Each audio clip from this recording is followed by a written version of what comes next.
বিয়ে করা শুরু করো। আজকে বিয়েকে নিয়ে এসেছি ব্যায়াম করানোর জন্য। এই বড় ভাই হচ্ছে আমার বিয়েকে ট্রেনিং দিতেছে। এই ভাইটা মোটামুটি ফিটফাট। আজকে হচ্ছে আমরা তারই অনুসরণ করে ব্যায়াম করব।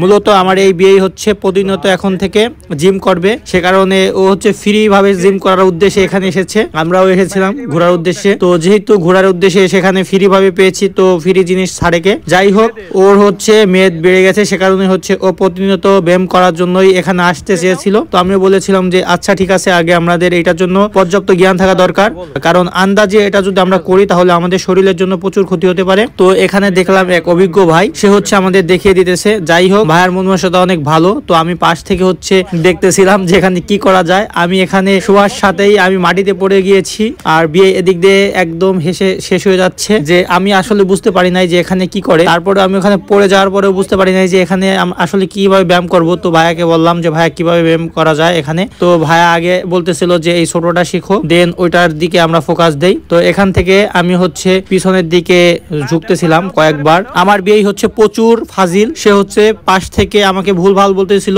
আর এই বড় ভাই যা বলতেছিল তার ভাষা আমাদের বোঝা একটু ছিল না, যেহেতু সে তার আঞ্চলিক ভাষায় ব্যবহার করতেছিল। আর বিয়ে হচ্ছে পিছন থেকে আমাকে ধাক্কা দিতেছিল আর টান দিতেছিল, আমি যাতে করে ব্যথা পাই। তো ভাইয়া বলতেছিল যে এমন করা ঠিক না, আর আমি তো পুরোই ভয় পেয়ে গেছিলাম ও যখন আমাকে টেনে ধরে। তুমি টান দাও, তুমি টান দাও, আমার মায়ের কথা বাবা টান দাও না। এটা কি ছিল? তোমারে দেখাইছো তুমি, আমি তো এটা করলাম। এই সব জায়গায় এরকম মেসেঞ্জার টাইপই বিয়ে, এই জায়গায় তুমি